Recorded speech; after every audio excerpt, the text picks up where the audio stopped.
Hey guys, welcome back to my channel. So on today's episode, I wanted to talk a little bit about the topic of fashion and how fashion could be used by individuals with autism as a means to camouflage and mask. So let's get into today's topic.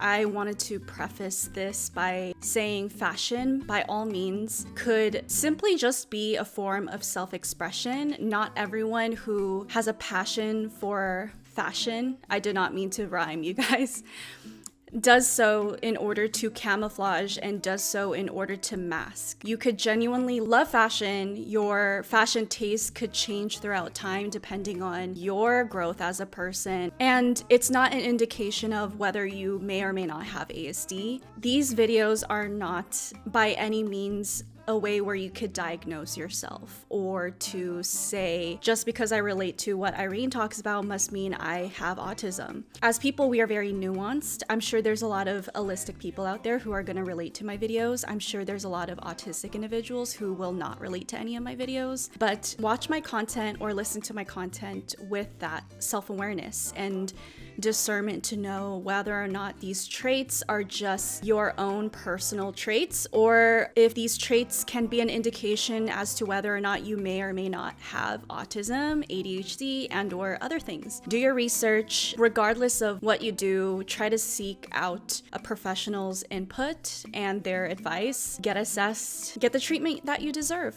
So what made me think about this topic, what made me want to talk about this topic today is the other day I was for some reason looking through old photos of myself, and I don't really know what elicited me to do this because I don't usually do this, because I feel this deep sense of disassociation and disconnect whenever I see old photos of myself. I think a part of it has to do with autism, yes, but also some of it may have to do with the fact that in different cycles of my life, I had built and created this very specific perception of myself visually at that time to camouflage and fit in. And so when I naturally grow out of that person, because I'm now put into different environments, when I look back at that person from who I am today, I feel like such a deep sense of disconnect to a point where I don't recognize that girl as myself. I almost see it as another individual. I feel like when I see myself, let's say in pictures of myself in high school, I honestly see it as this is another person. Who is she? Let me know if any of you guys relate to that. I think a lot of that has to do with the fact that as a woman who went majority of her life undiagnosed, I was subconsciously using fashion, my appearance, makeup, and all of these visual cues as a means to try to inform others as to what type of person I was, but that person wasn't an accurate representation of who I was. It was like I had calculated what I wanted others to perceive me as. It was like an equation in my mind. I made my hair look a certain way. I dressed a certain way so that others can perceive me in the way that I wanted them to, in order to make me feel safer, in order to make me feel like I could fit in a lot easier, and to ultimately make others feel more comfortable. It's almost like a survival instinct. And I'm sure a lot of women and other girls out there can watch videos like this and be able to relate to some extent. And if I find statistics, I'll enter it here, but a lot of women and girls go largely undiagnosed or misdiagnosed when it comes to autism because we have such a propensity to camouflage so effectively. And just because you can camouflage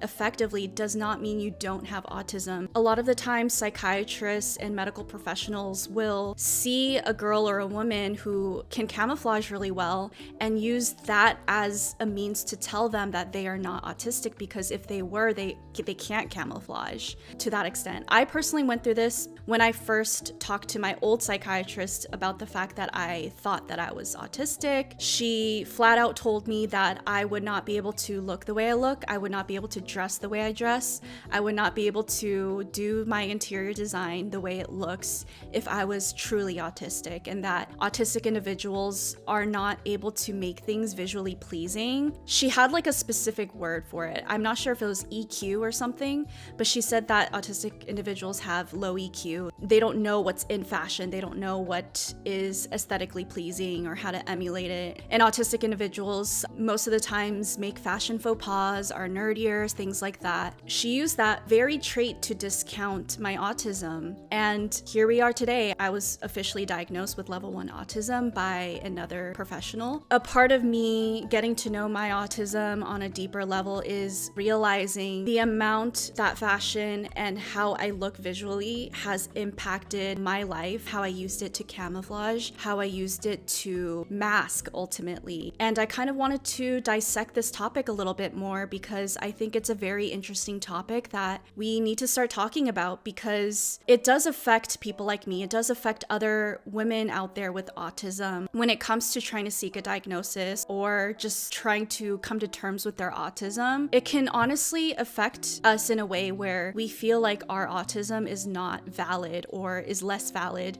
depending on how we look and depending on how we dress and things like that. And so this is a very nuanced topic that I wanted to discuss today. And I just want to say that regardless of what I say and what people may comment on the comment section down below, I want us to all respect each other. I want us to all have open minds and to have an open dialogue and know that everyone's experiences are different. And if any of you relate to my experience, I am very, very happy to have you on my video. And I hope that I can make you feel less alone by talking about my experience. If this video is relatable to you in any capacity, feel free to watch this video with a loved one so that they can start to understand your experience as a person with autism more and more. And that goes for any of my videos, right? I know sometimes it could be hard to explain your experience to others, and sometimes it's hard for your loved ones to understand with perspective that what you go through is actually a lot more common than they may think it is. I'm going to insert pictures of myself in different aspects of my life that I'm going to be talking about on today's subject. I kind of want to start in the beginning of when I began to use fashion as a form of masking and camouflaging. I noticed when I looked at pictures of myself when I was younger that I liked to wear a lot of costumes. And I noticed that I liked wearing costumes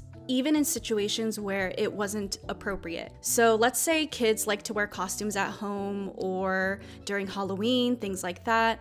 But for me, I like to wear costumes all the time. Like I would want to wear a costume to school. I would want to wear a costume to my birthday party. And for me, it was like an authentic way to express myself at the time. I feel like anytime I felt like I just wanted to feel as if I was in a specific story in my mind, I wanted to dress as that character. And a lot of the times I also wore swimsuits in inappropriate times. So I would wear swimsuits to just walk around the house. I would want to wear swimsuits out to public just to go to the grocery store, things like that. I didn't know that swimsuits were only supposed to be worn when you went out to the beach or to the pool, things like that. I just remember so much of the time I would wear something and my mom would tell me that what I was wearing was not appropriate for the occasion. And so that's kind of like my experience with fashion as a young girl. As I started to become more and more conscious of social cues and social norms,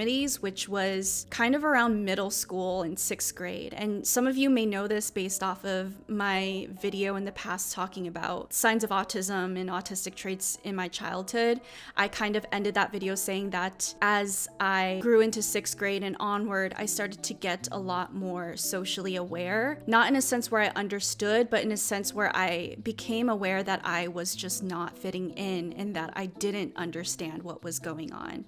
It's like I became aware that there were these social normities and cues, but that I just couldn't identify them and I couldn't figure out how I fit in there. I couldn't even begin to fathom how to fit in there. Middle school was a very hard time for me because I hadn't caught on to how to fit in yet, but I was becoming aware of the fact that I wasn't fitting in anywhere. And so that's kind of that limbo place that a lot of people sometimes find themselves in, and it's a really torturous place. So my heart goes out to anyone out there who finds themselves in this state of limbo of just having to deal with an issue that impacts you very deeply, but not knowing what to do about it yet. And I just remember feeling extremely lost and alienated and lonely, but not knowing how to remedy that. This is kind of the time where I started to notice that within these cliques that I started to see forming, especially cliques of women, the girls that were my age dressed a certain way. And I noticed that how you looked was very important. How you looked, how you dressed, affected how others perceived you, affected how others treated you. And so from that age, I noticed that your social standing has a lot to do with your superficial appearance. Not only your friends, so let's say other girls, but also how boys perceived you. And so I started to learn the importance of fashion in general, the importance of your appearance in general. I think around this time, I started to experiment with fashion in the confines of what was normal, but also I was dressing in a way where I was wanting to pick out things that resonated with me.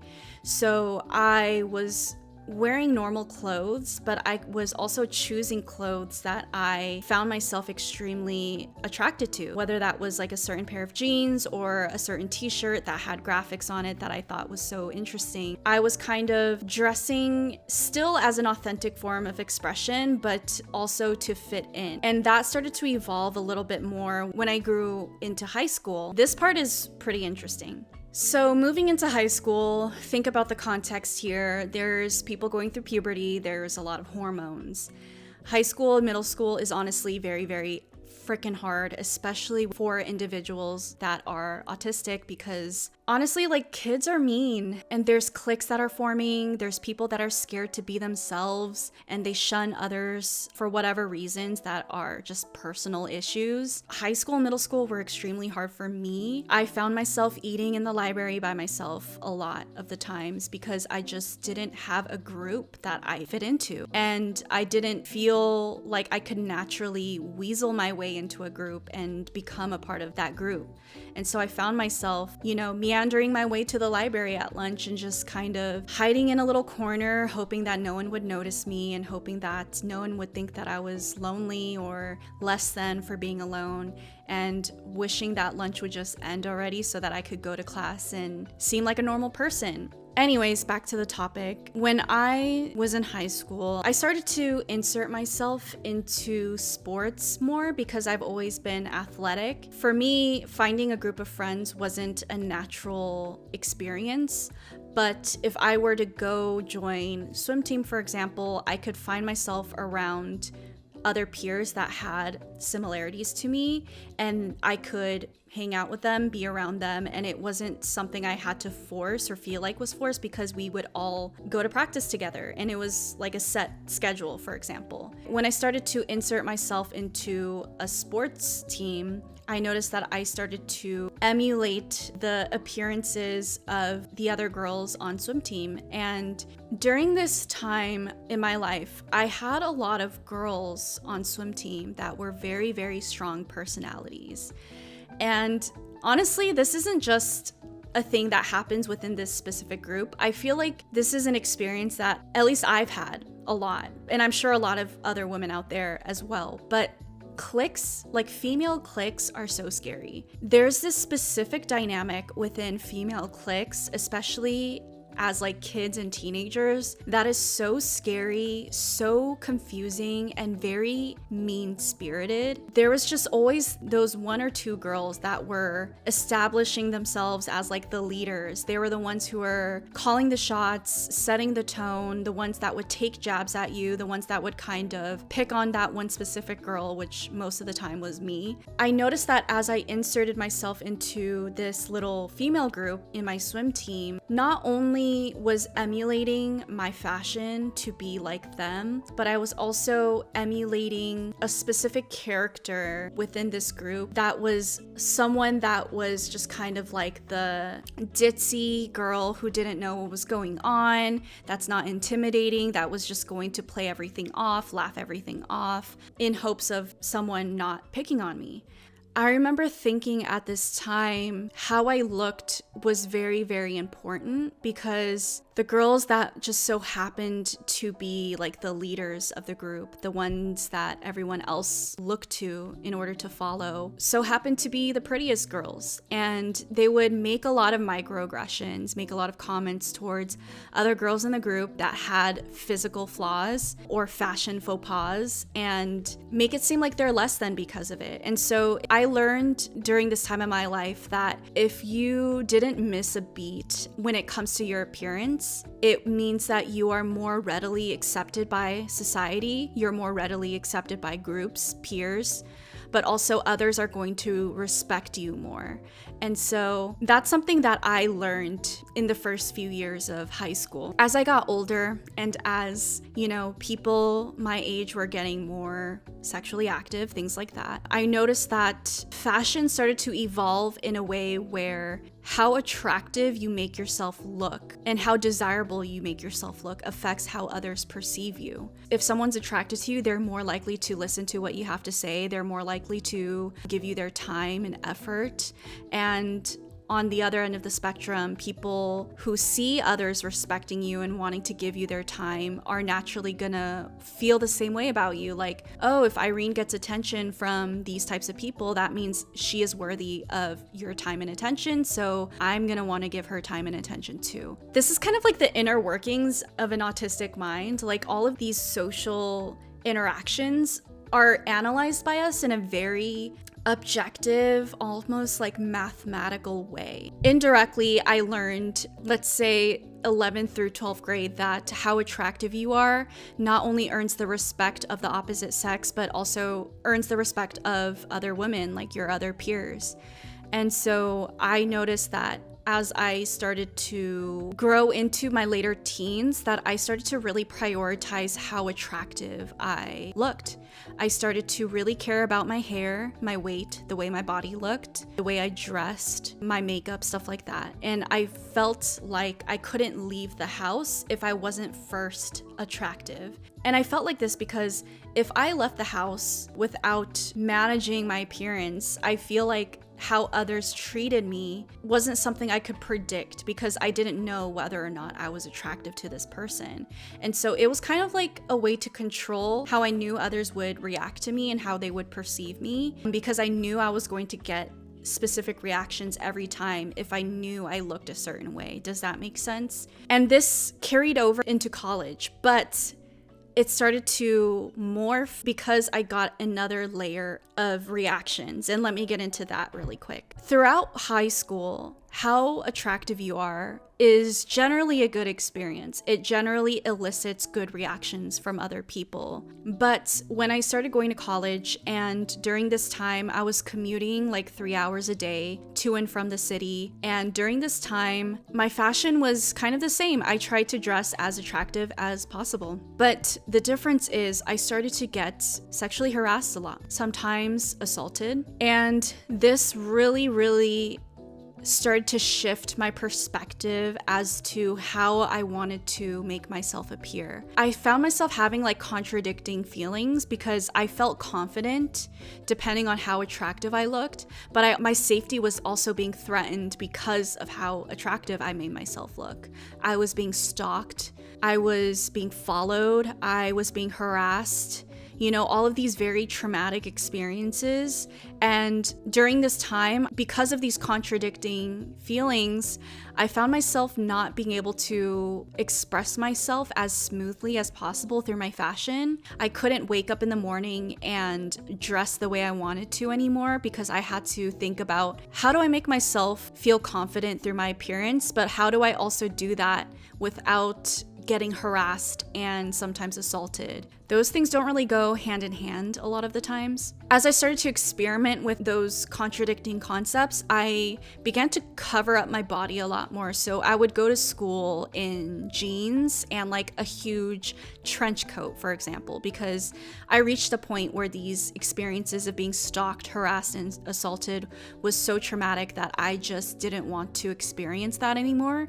So I went through a phase where I covered up my body, I covered up my face, I tried not to to be perceived by others, but I would still get harassed. I remember there was one particular time where I was walking back from my class to BART at night, and I was wearing a huge trench coat and jeans and a hat, and I did not look attractive at all. This man followed me for blocks, harassing me, asking me for my number, and when I kept telling him respectfully to leave me alone, he started to threaten me. He started to insult me and continue to follow me and berate me all the way to BART. And that experience was extremely, extremely scary and traumatic. Through those experiences, I realized it's not about what I dress in, what I do and don't wear, what I show and don't show. I could literally just step out of the house and I will still be harassed and assaulted and stalked regardless of how I look to other people.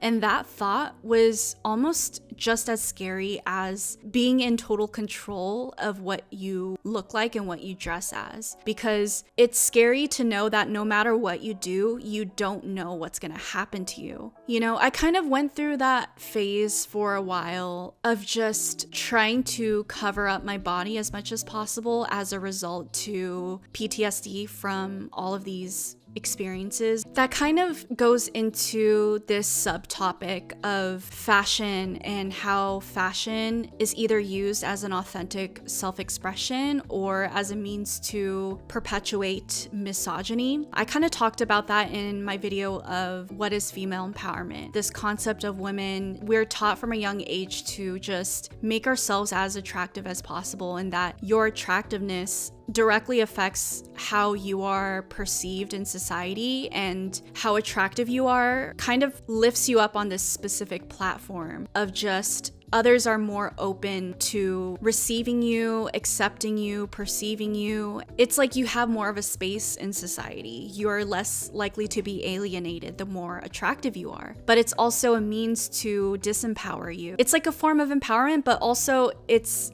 very contradicting, because how you look and how attractive you are also directly disempowers you through being harassed, stalked, followed, and sometimes assaulted. And so I went through many, many years of just feeling like a deep sense of confliction with how I looked and how I wanted to be perceived and how I wanted to express myself visually, because I genuinely felt confident and empowered when I could wear what I wanted. But also, is it truly empowerment when, in my mind, not able to wear something that I genuinely wanted to wear if I deemed that appearance not attractive? Would I still feel just as empowered? And the answer to that question is no, that's not actual empowerment. I should feel empowered regardless of if I left the house in sweats and a hoodie and no makeup, then I would leaving the house in a dress and with a full face of makeup. And I went through many years of my life genuinely feeling like I couldn't leave the house and be perceived by others if I wasn't first attractive. And this isn't just for the male gaze. This is honestly just to feel like I'm accepted by society. And I think that's something a lot of men misunderstand a lot of the times, is they think that if a woman is trying to dress up and look attractive, it's for them and to be desirable to them. But honestly, it's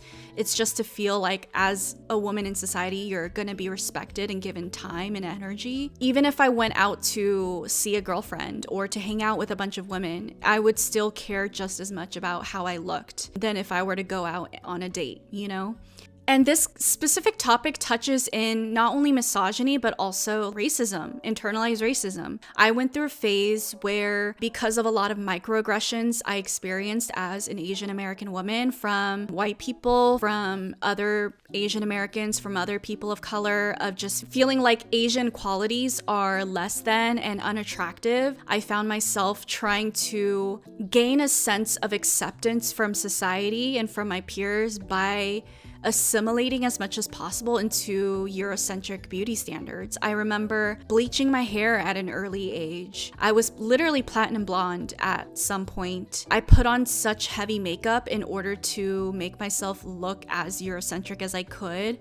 I tried to dress as American as I could. I tried to emulate and feed into certain hobbies and music that was more accepted by American culture. I remember when I was little, I loved anime, but I was made fun of it profusely for it by other people, especially Asian Americans. And so I stopped watching anime and reading mangas. But regardless of all of these subtopics that this kind of branches out into, all of it kind of comes down to the fact that what you look like really affects how others treat you and how others perceive you. And these are things that I consciously and subconsciously really ingested and affect me as a young person, as a young woman. I think even outside of the context of autism, camouflaging, masking, this is a very interesting topic because I think this affects women in general when it comes to how you want to be perceived by others, how you want to look. I see so many women asking questions like this all the time. You know, women saying like, I genuinely love putting on makeup, but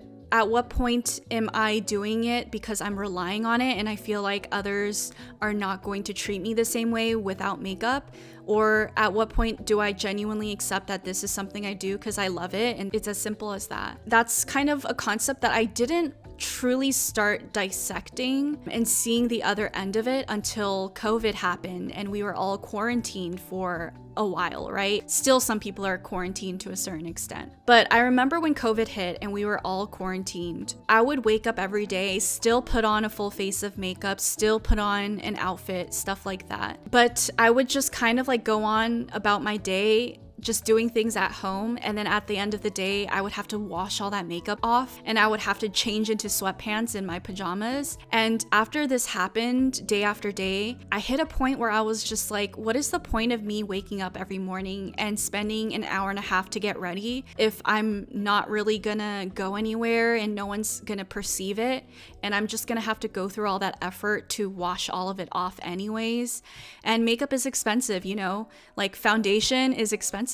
I was literally using up all that makeup for no reason. And so I started to wake up in the morning and not really put on makeup and not really put on an outfit, and I would be completely fine with it. I would literally feel the same way about myself. My perception of myself didn't change. And so that started to make me think, if I could go on not looking attractive and still feel the same way about myself, then why don't I feel this way when I would go out to the public?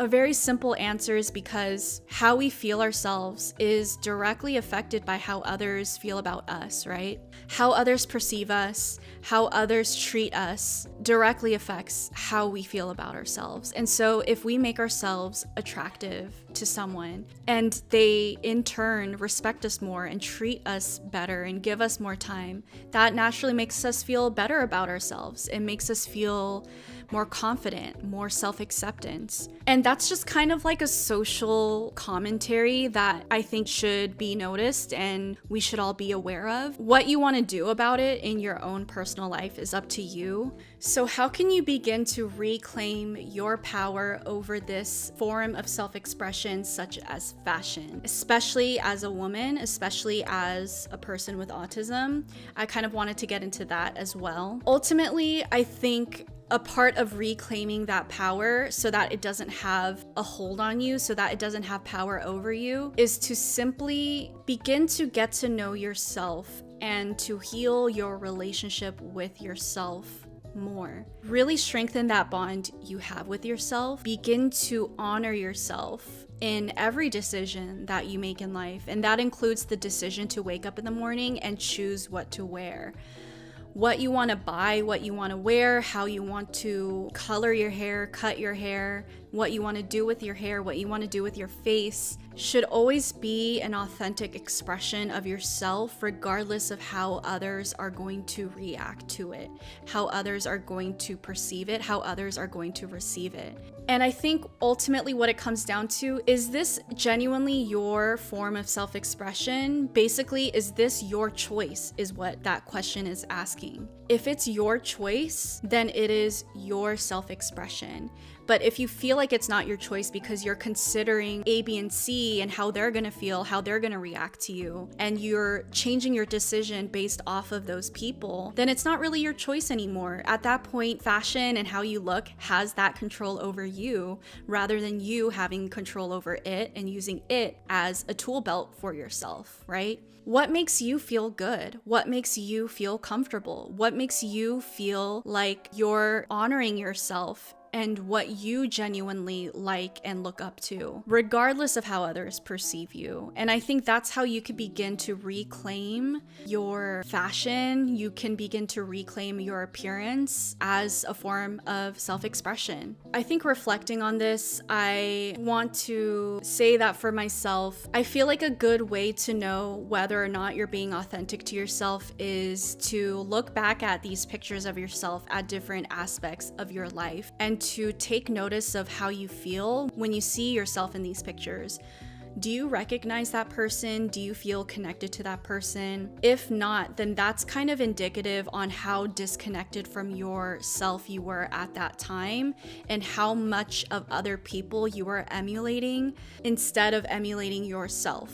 So for me, when I look back at pictures of myself in middle school and high school and even college, I felt so disconnected from those pictures. I felt like I couldn't even look at them because I didn't know who this person was. That just kind of shows how disempowered I was at that time, and letting my appearance and how others perceive me really control my life and my actions and the decisions I was making, what I was feeding my time, energy, and money into, you know? As I transitioned into this new cycle of my life where I was honoring my appearance more as an authentic form of self-expression, I went through a phase of literally donating like 20 bags of clothes. And that was also a really good way to bring self-awareness into the fact that I'm literally putting into these bags another person. Like, this person isn't me. This person was a perception I tried to build at that time because I would not wear these clothes.